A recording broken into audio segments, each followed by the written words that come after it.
Hello, everybody, and welcome to another episode of Outside of the Box. And today we have a different kind of show because we're talking to Pete Abramson, the bot whisperer, knower of all things robot. Welcome to the show.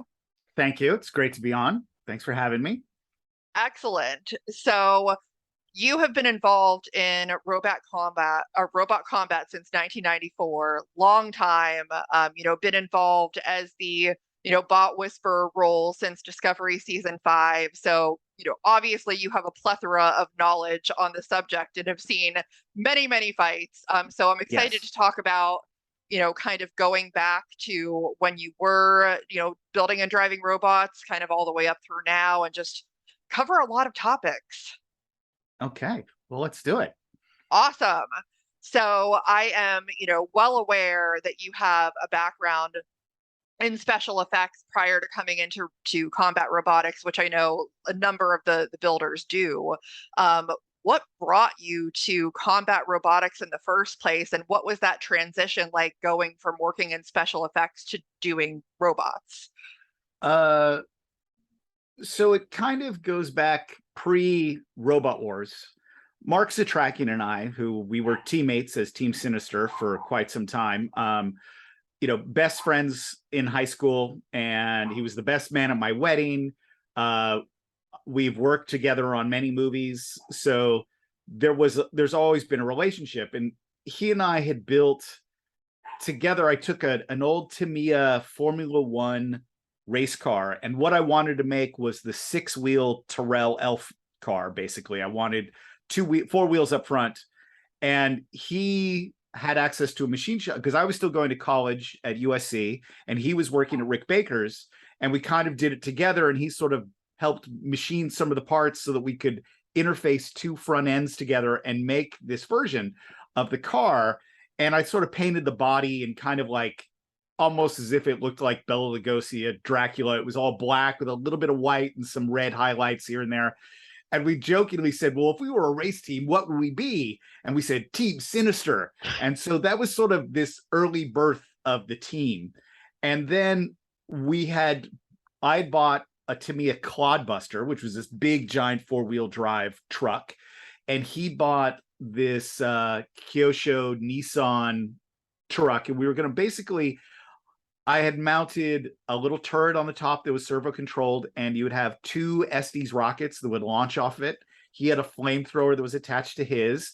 I had a bumper that had some little pneumatic cylinders to sort of act as cushion. And when the bumper compressed, it would trigger a small micro switch, which a bunch of squibs, little explosive charges on the front of the bumper, would blow out forward. So we never got to fight. We'd sort of had built little parts of all this, and we're planning on going out to the desert wearing full like catchers or umpire outfits while we stood out there and basically attacked each other with these monster trucks that were beyond monster, right? And then a friend of Mark Strakian's, Mark Thorpe, contacted him and said, hey, I'm going to do this thing, because they had both worked together at ILM. And so he said, I want to do this thing called Robot Wars. Would you partner with me? And Mark said, yeah, I'm not really interested in being an organizer of the event, but I'll definitely build you a robot. And I was busy shooting a film up in Seattle while he was down, and he built the first version of the Master. I flew down to be his pit crew in 1994, flew to San Francisco, went to Fort Mason, and he fought the first year with the Master. And that was sort of it. That was the birth of it. And I don't remember if it was myself or I think Mark called Greg Munson, because we all, like, I knew Greg since 7th grade, and said, you need to come see this. I have a ticket for you. So Greg came and watched, and I had chosen to build my own robot for the next year, and one of us had said, hey, you should build one, Greg. And so of course La Machine was born with he and Trey and Gage Guswa.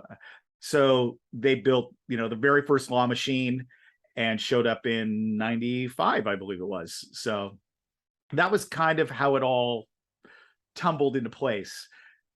transitioning from special effects to building robots for combat was pretty seamless. Like, it wasn't much different than what I was already doing. I mean, yes, I wasn't making tentacles or fingers or faces or little puppet heads, but I didn't feel there was any difference in it. There was quite a few people too from ILM in those first couple of years that had showed up. So special effects definitely was drawn from to sort of help be a part of the initial seed of Robot Wars in the early days. Very cool. That's certainly interesting to hear about, because I think that's a lot of background, even though I've watched Battlebots since the Comedy Central days. So like, I know the background, but like to kind of hear the first beginnings of that is pretty awesome. Now, I would say, for sure, obviously the robot that you're most known for is Ronin, which Right. was part of that Team Sinister with Mark. I was watching quite a few of those fights today. I mean, it's been a while for me, but like seeing you go up against Dissector and Donald Hudson and obviously like you fought Minion, so you fought Christian back in the day, like all of these folks, and so kind of talk a little bit about that period of time and how that was compared to BattleBots today. Of course, so we went through the early days of Robot Wars, and then Steve Plotnicki and the lawsuits against Mark Thorpe and the shutting down of Robot Wars. And I was up in the Bay Area to go to Mark Thorpe's bankruptcy hearing in, I think it was in Santa Rosa. And after that, we all went to Trey's house. And I remember sitting on Trey's couch covered in dogs. He had like 5 Weimaraners, and they were just everywhere. And we're all just sort of, everybody has a beer in their hand. And Greg and Trey go, "What do you guys think if we start our own event?" And everybody in the room was like, which was like, who was there? I think Christian was there. I think Jim Smentowski might have been there. Stephen Felk was definitely there. And everybody went, "Yeah, we should do this. This sounds great." And so BattleBots was sort of born. And I took the knowledge from my failure with Gigan 2 from Robot Wars forward into Ronin, knowing like, okay, I'm going to build a much better robot now. And when 99 comes around and we're getting ready to have this event in Long Beach, I had taken off the shop I was working in. He didn't really have much work going on, and I basically took a month off to build Ronin, just stand there at the manual mill and machine for hours to make that. And then went, of course, then showed up in Long Beach with multiple phone calls of, "Where's Mark? Where's Mechadon? Where's Mark? Where's Mark?" As tracking was very late with getting Mechadon ready and getting that down there. And so I would do like some of my fights, and then I'd go run and check how is things going with Mark to hopefully get him down to Long Beach in the location. Things that are very different is, so like back then, here I am fighting with Ronin, and I'm fighting against Agrippa, which was Dan Danknick's robot. And we had, because we were friends from Robot Wars, had set aside a little plan, which was underneath my Team Sinister t-shirt was a Team Delta t-shirt. And he had a Team Sinister shirt under his Team Delta shirt. And so we're halfway through our fight, and we put down our radios, rip off the top layers of our shirts, and run at each other across the stage. And people are like, "Oh my God, they're going to go to fisticuffs. Like, what's going to happen?" And we just pass each other, grab each other's radio, and start fighting with the other robots. Like, this was something that could never happen today, but that was some of the different spirit of the early days. Sort of, there was these crazy things that you could do like that. And Mechadon wasn't really combat ready, so its first fight was against Ronin. We just sort of put Ronin, because I knew I couldn't do anything to it. So it was perfect. So that we could go out and sort of do this great demo of showing what amazing robot Mechadon was, while not really damaging Mechadon or my own robot. So early days, back in the day. Absolutely. Now I'm curious though, like as far as because to me, I always thought that Ronin was a very unique design. I mean, I can't think of a robot today where I would really directly compare and say it looks similar or there's an influence there. Do you like what do you think about that if a robot with that design were out there today? How do you think that it would fare kind of in the field with the robots being designed the way that they are now? Well, there is a robot, or there was a robot out there today, which was Red Devil, done by Okay. Jerome. And I felt Jerome built a better Ronin than I ever could.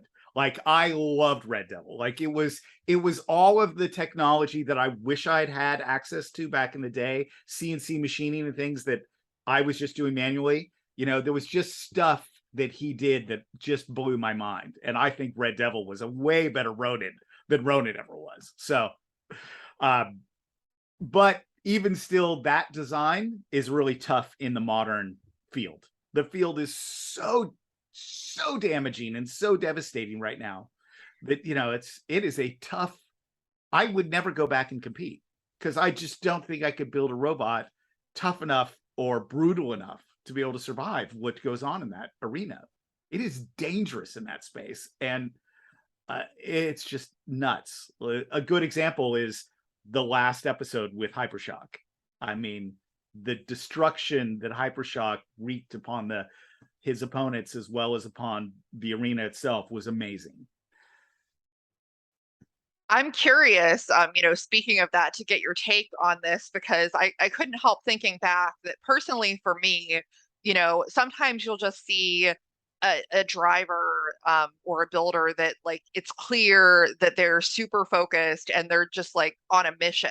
And when I look back to the regular season and the regular tournament last season, for me that person was Jameson Go. I mean last season I thought throughout the whole season I'm like this is Sawblaze's year. He is so dialed in. I mean he is going to do it, and then ended up running against Witch Doctor, and it just was not a great match for them. So I guess my question to you is that now in this tournament, Will Bale seems to be that person that he's just so like after it.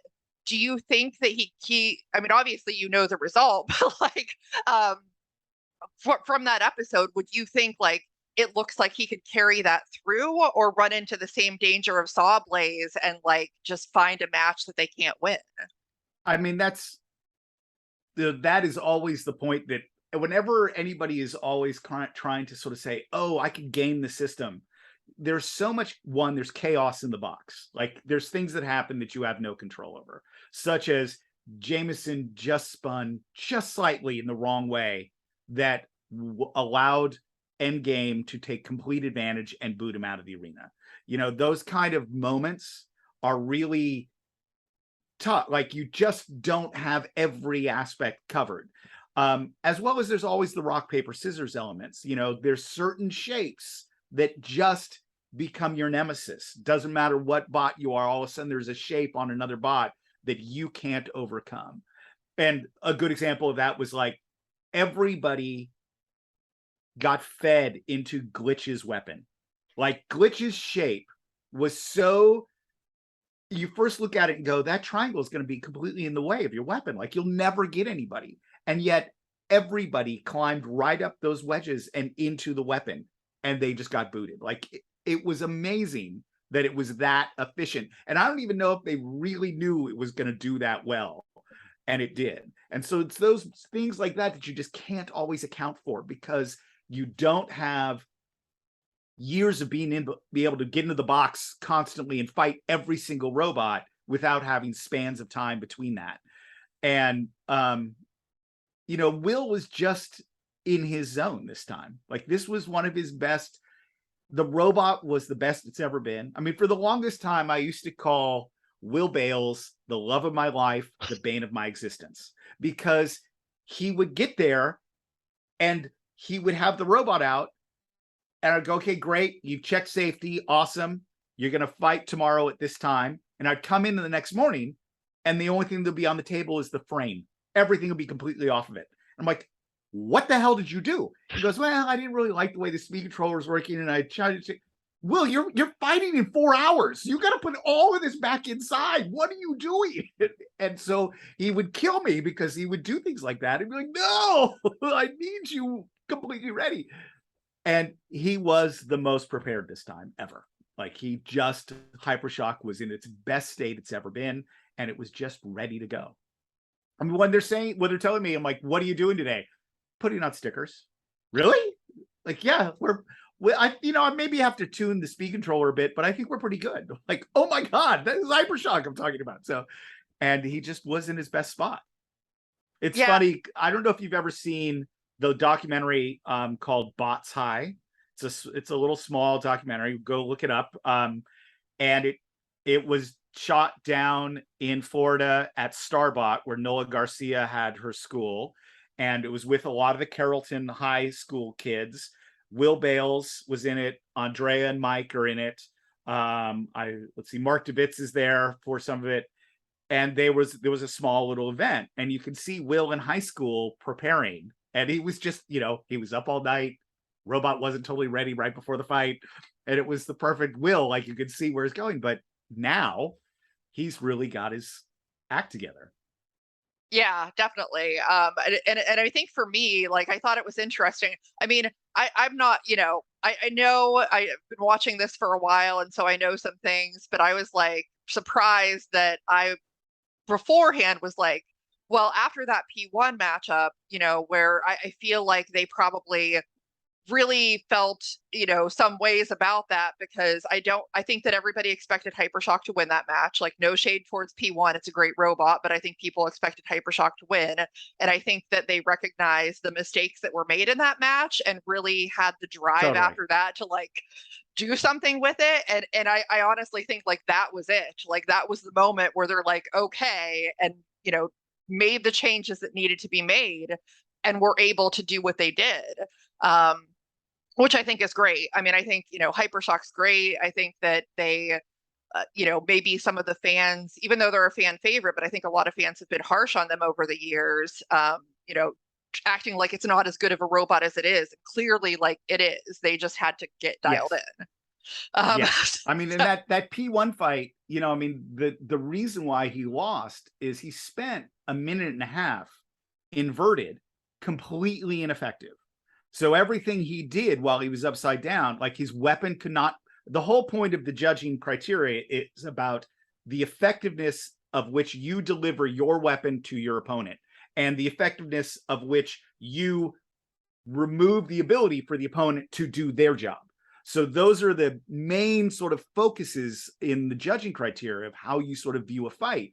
And if you're upside down for a minute and a half and you're not doing anything other than bouncing back and forth off the walls, that is not effective. And so that's why P1 won that. And yeah, nothing against P1. I mean, Hypershock obviously had the more damaging bot, but throwing themselves upside down after the wheelie kind of put them in a very unsafe space. And it took him a bit till he realized, oh crap, I need to go backwards really fast and then slam on the brakes to pop myself back over to get back. And because he wasn't seeing what's my best way to reinvert. And so that was a thing. And, there was lots of little lessons that Will learned along the way. The ears that sort of hold him up were bent in a certain way that you put enough pressure on them, they bend a little bit more. And now in the inverted state, the weapon touches the ground. And so it was stuff like that was like, okay, we need to fix the ears so they can't bend. And like, there was all these little things that he learned while being upside down. Yeah, that's teachable moments, right. and clearly he was able to learn from that.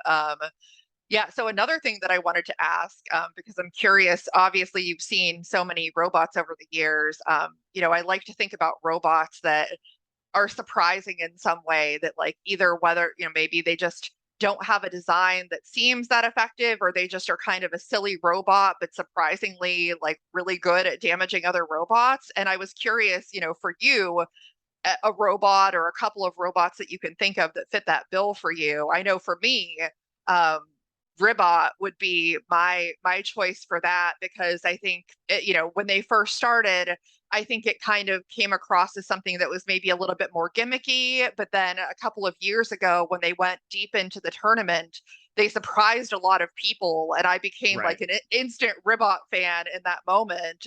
So I kind of wanted to get your take on that.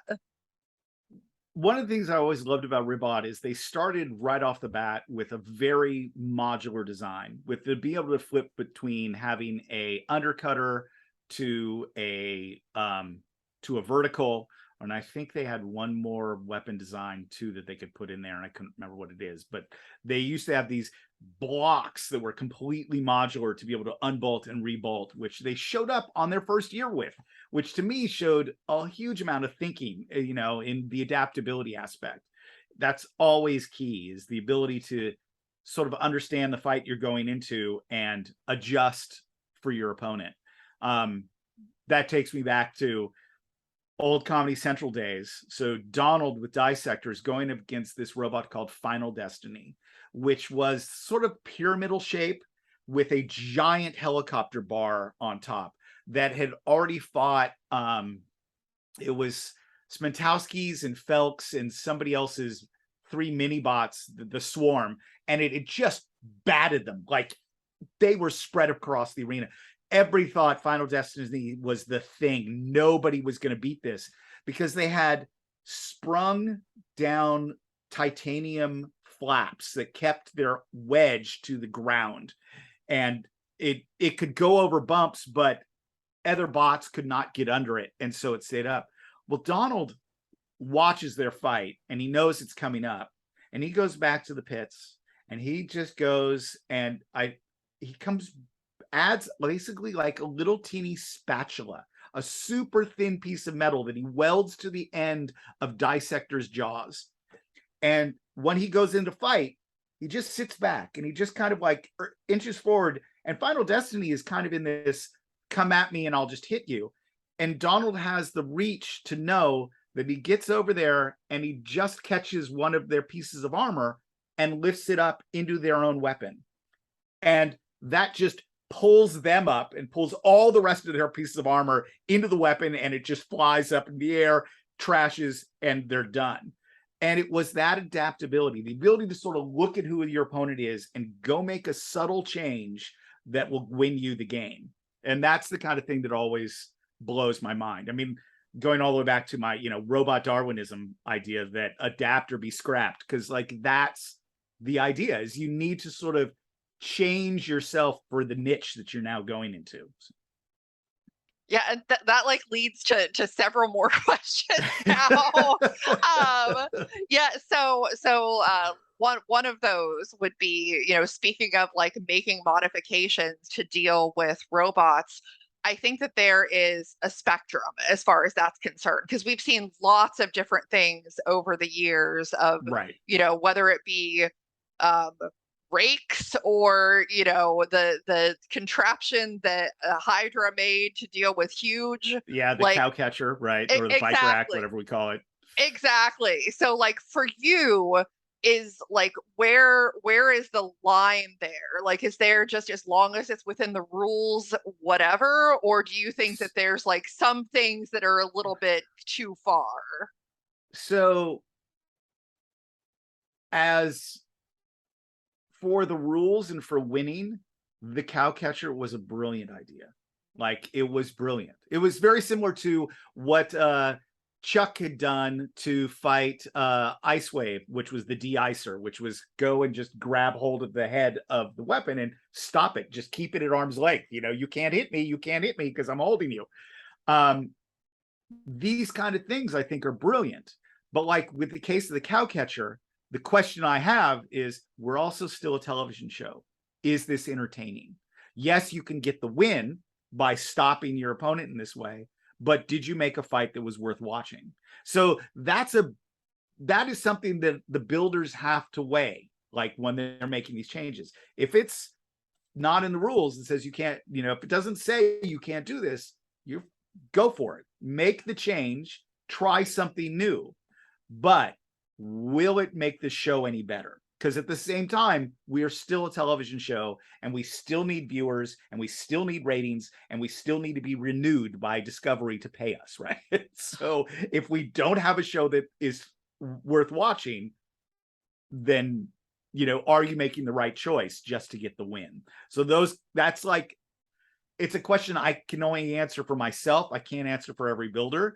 I would always go for, is it the right thing for the show? But if they want the win, that's them. I can't fault them for that, because that's what they're going for.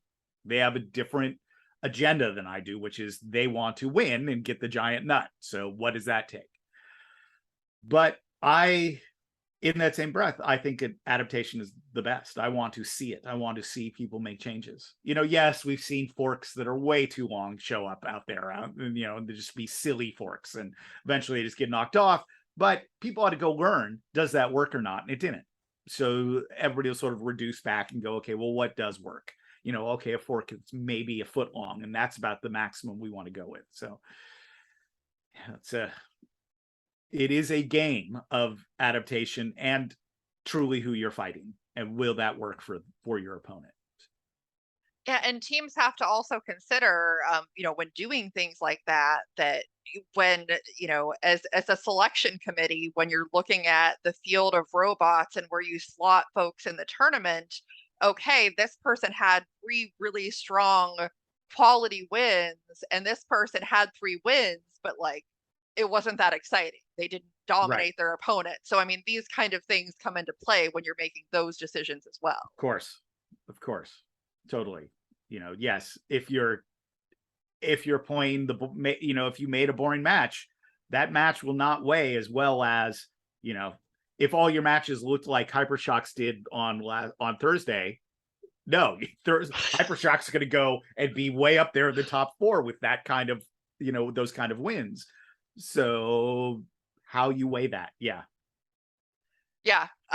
And so then one of my other questions that kind of came to mind to stem off of what you were talking about earlier is the whole adaptability.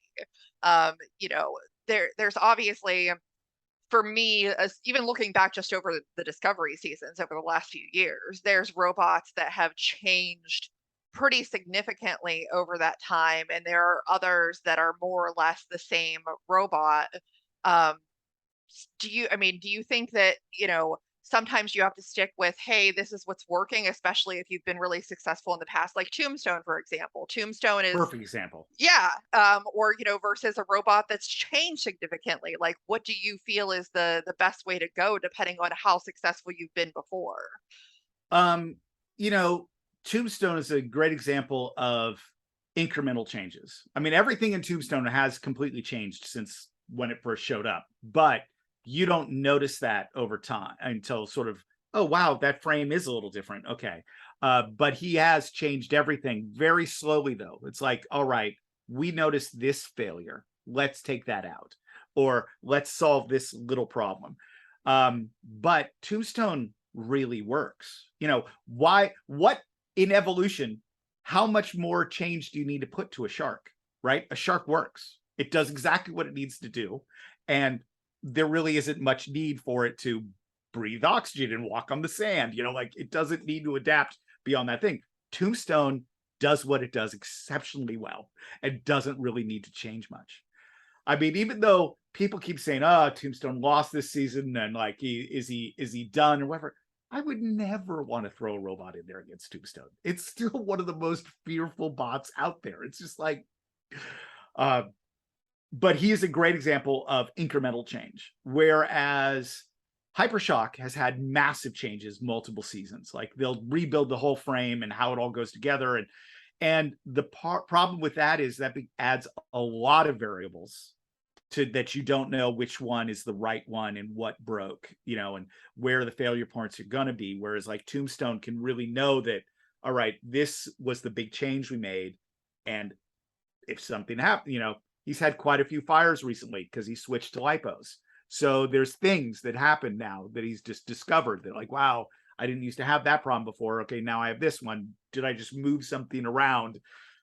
Whereas before maybe my contactor failed. Now the battery packs blew up. So where is my best place to be. Yeah, and I think though, like speaking of Tombstone, that Zach and Diana said it best when they were on my show, that Blade is an example of like the bot that everybody keeps trying to say that Tombstone should be, that these are the kind of changes that they should make. And like that's exactly an example of why Ray is smart and like keeping the bot relatively, because I mean it does work. Like It despite having works. a bad season or not, like it works. So, It you know, works. just sometimes you got to stick with what works and just make those light modifications to get to where you need Right. to be. So yeah. So another thing that I wanted to talk about is the battle box itself now versus then, because that's something else that I think, I mean, in essence it's still the battle box, but there's definitely been a lot of changes in terms of the hazards and different things like that. What have you noticed from being a competitor in the old style battle box to what you've seen in the new one, as far as those changes? One of the most important things that I think that happened with the switching to ABC and Discovery was taking so back in the Comedy Central days, Pete Lambertson, who built the arena, also ran the arena from the big Whopper, the giant control center, right? But the arena became another robot to fight. And it was sometimes the arena was either changing who was winning, and sometimes just the arena was winning over the bots. And I am glad that what has been instilled is a big randomization and taking the human person going, oh, there's a robot next to my thing, and I'm gonna bring the saws up, or I'm gonna hit this. No, they saws come up intermittently on random times, so you never know. The hammers are controlled by each competitor, which is great, gives them an extra weapon. The screws wind up and then spit back out again if they can, if they're not jammed. I think these were all the right direction to make it more about the robots fighting.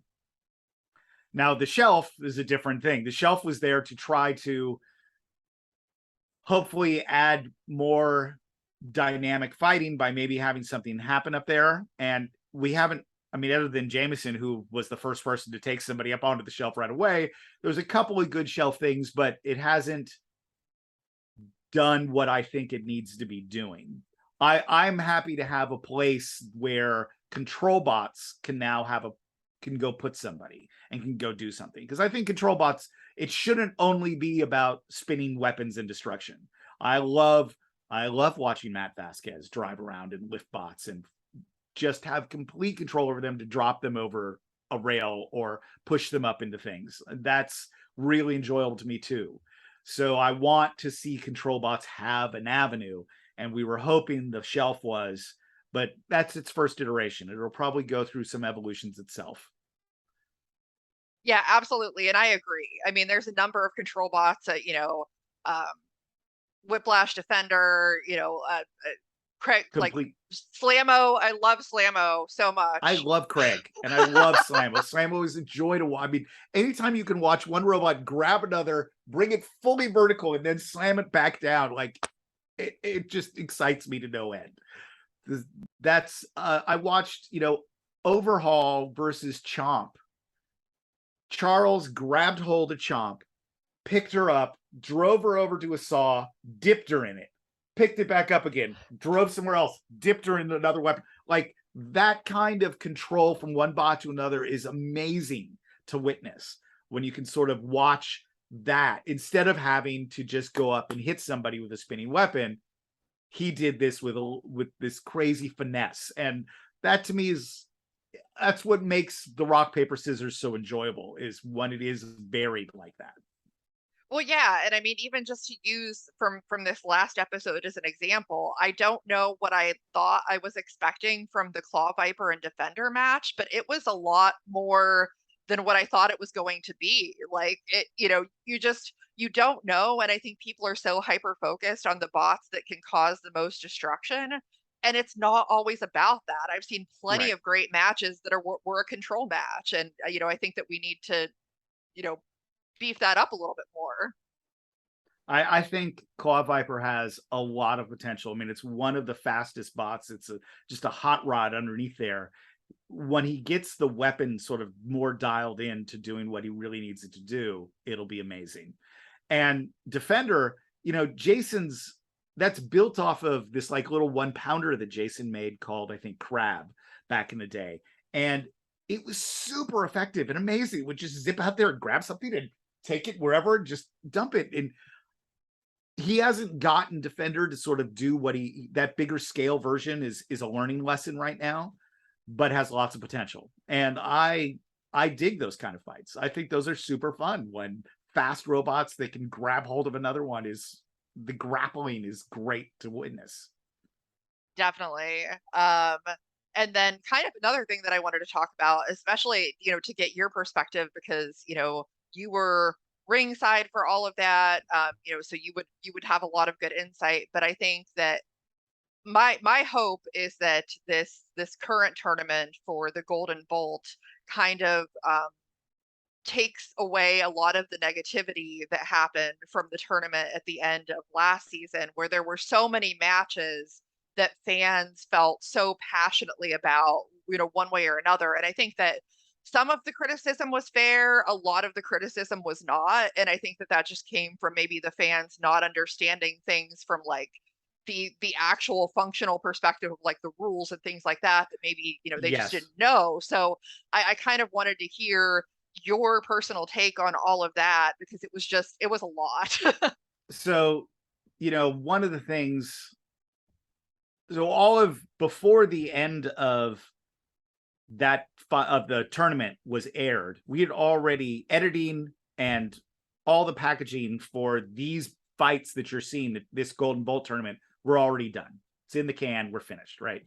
So we can't sort of go back and inject some things.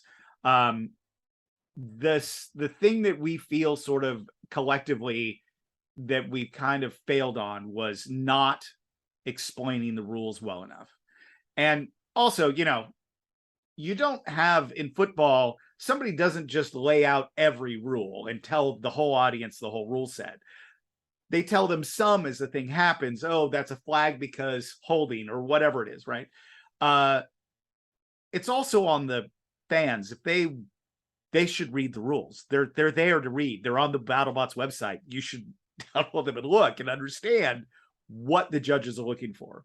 And to be as insulting as some of the fan base was to judges that have nuts of their own, have all fought and competed and are incredibly well versed in robot combat, to be told they're blind and they don't know what they're looking at and they're completely unqualified to do such a thing, is, I find, extremely insulting and bullshit, by the way. Like, I mean, I don't go for any of that. There's no need for that kind of venom that showed up at the end of this season. Absolute crap, like that we somehow manufactured it so 2 female captains would go to the end. Like, what conspiracy crap did this come out of?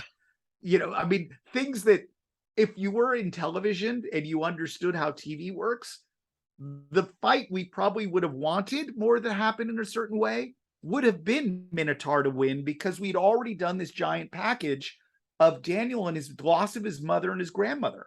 Like, that's the kind of drama, like if we were telling this in that kind of story, the television would tell. No, that's not how it happened, because the fight ended up the way it was supposed to happen. Is Witch Doctor won because Minotaur was the more damaged with missing one wheel and not as effectively delivering its weapon to the other bot. And there were some problems about the timing of the count of like when the timeout happened. I get that. That was a failing on us. But in the end, the fight went the way it should have gone, which was, in my mind, towards Witch Doctor. If you read the rules, it fits that. So yeah, and for any fans that want to hear more clarity, I will be having John Remar on my show, so you will get to hear all about that. Yeah, I mean, I know there's venom out there that will never be able to quell. Like, there's just people who are gonna be angry about whatever they want to be angry. I mean, that's what the internet allows them to do. So I try to, that's the crap on Facebook and Reddit that I try not to read. When I just see it going in that direction, I'm like, I just can't, I'm not going to invest energy in this because this isn't healthy and it's not worth our time, you know. Right. And I don't want to see the builders disparaged in any way like that. These people that I work with and have known for years, like, it's not okay.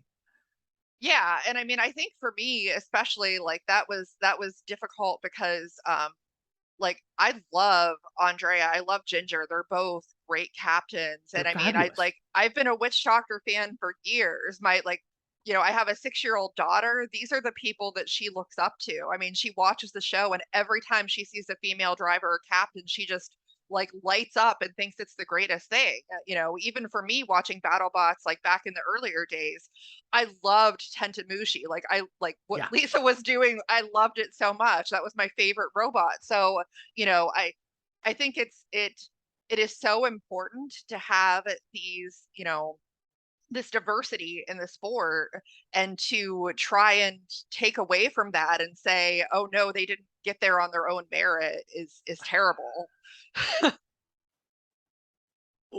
Let's divert Yes, because let's this will take me to a place I don't want to go because it's yes. like it upsets me to no end. So I'm sure. No, I totally get it. So yeah, but I mean, you know, looking forward to the you know, the next season, hopefully, and obviously the rest of Champions, you know, I've heard that the level of excitement that we saw in the first episode, that is not limited to one episode. So I'm very excited to, you know, kind of see how that plays out. You know, it was funny for me because I hadn't, you know, it was almost a year ago that we filmed it all, right?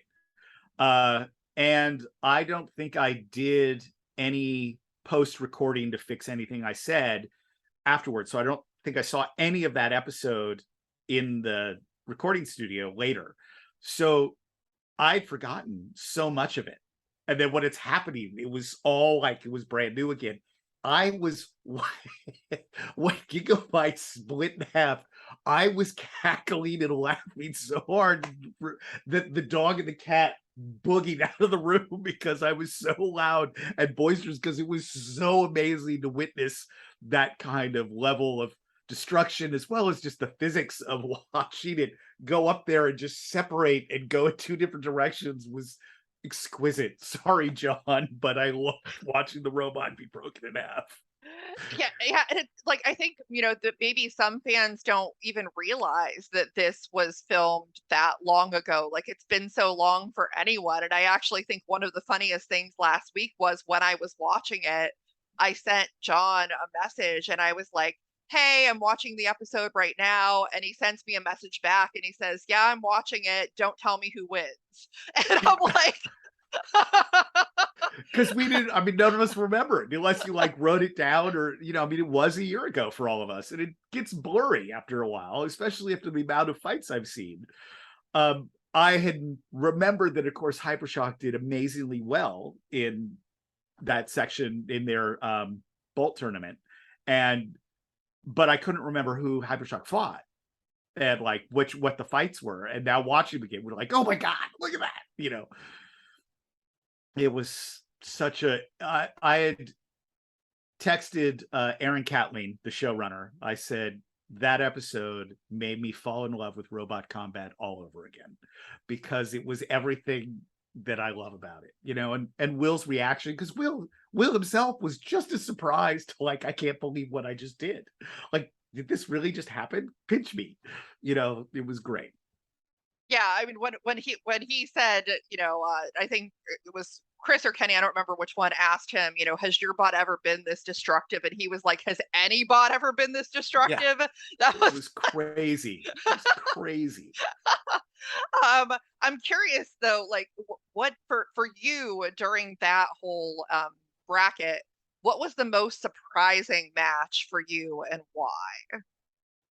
Um, I was really actually surprised that Valkyrie lost to Hypershock. Valkyrie is an incredibly well designed bot and usually delivers its deadly teeth to whomever it's fighting very efficiently. And Fred is a really good driver. And I just wasn't expecting Hypershock to be able to get in there and just, I mean, once Hypershock got behind and was able to catch an edge, like that was it. Just tore Valkyrie to pieces. And I don't even think Fred and, that they were even ready for that. They were kind of like, you could look at her face and she was just like, what is happening to our robot out there? They were devastated. Like they were not expecting the fight to go that way either. I truly thought that sitting there when that was happening, that it was going to be Valkyrie's fight, just because of how Will had performed earlier in the tournament and some of the stuff that had happened to him. Thought Valkyrie's going to catch one of those wheels and crumple it up, and then it's going to catch another one, and now he's going to be driving on two, and it's going to be really tough. And that was kind of how I was envisioning it going, and it didn't. It just was, that was the biggest surprise. Yeah. What would, like, kind of as a final question, what would you say, in terms of BattleBots? Because, so much has changed over time. It keeps evolving. I mean, I think that's the name of the game, not just with the robots, but with the sport and everything that, Right. we're doing with that. Is there anything that, you'd like to see, as far as a direction, or even just like changes to the battle box or the format or anything like that you think can make this, even better than it is? I mean, of course, I always talked about having terrain. I'd always wanted bots with suspension, right? The difficulty of that, and then trying to fight. But I don't think that's going to happen. I mean, I know the limitations of what it takes to sort of rebuild a box that can survive all these weapons, and then try to add something that isn't flat like the floor and make it varied would be really tough. I personally want to see a control bot win the whole thing. I would really like to see and sort of have that vindication for all control bots to say, look, we can do it. We are viable. Doesn't only have to be a vert, right? It doesn't only have to be horizontal. Somebody else in a different configuration could win. I mean, you know how amazing it would be if like Craig won, right? Like if Slammo just tore through the competition and won. That would be just a dream. Like watching him stand there holding the giant nut, like, look at this, I won with the control bot. And that would be phenomenal. I would love that. Craig's probably one of my favorite people that I've talked to. I love the robot. So yeah, that would be so cool if it could happen. But yeah, I mean, like I said, everybody loves the destruction. I get it. I do too. I mean, it's very exciting, but at the same time, like, to just watch a robot totally manhandle another robot in that way is also very exciting. And I mean, because it's so chaotic, it's so hard to drive, let alone drive and point your robot in the right direction while being attacked by another robot is super difficult. And so to witness an ability of somebody to be able to place or grab, like a story I sort of tell about one of my favorite drivers being Matt Vasquez, is because the thing I witnessed him do as a control bot fighting Son of Waiachi, Whiplash goes up and Son of Waiachi catches. So, Whiplash has like two front armor panels and the lifter in between. And Son of Waiachi catches one of the panels, I think the right panel, and just tears it off and it goes flying. And I watch Matt adjust his driving to only present the left side. Like the fact that he was able to sort of position his bot to constantly push with that corner rather than both, it's things like that's what really excites me, is when I get to witness those small moments in control. And whether that's, somebody with a spinning weapon or whatever can do this perfect little thing, because it's so hard. It is so difficult. You are amped up and sweating and freaking out standing in those driver stands, let alone be able to take advantage. Like Endgame versus Sawblaze, they just went. It was like, oh my God, there's the back end of Sawblaze, go, right? And they just booted Sawblaze out of the arena. And that kind of thing is like, to capitalize, to be able to sort of think about that in that moment and grab it is really hard. And watch it happen, just that's when I get the most excited. For sure. Well, I thank you so much for coming on the show. I It love was a your blast. insight. I think it's awesome. So everybody that watches the show, obviously, as you know, please make sure you like, subscribe, all that good stuff, because the more that you do that, the more that I'm going to be able to do and bring awesome robot content. So it is much appreciated. Thank you all so much, and I will see you next time on the show. Take care, everybody. Thanks.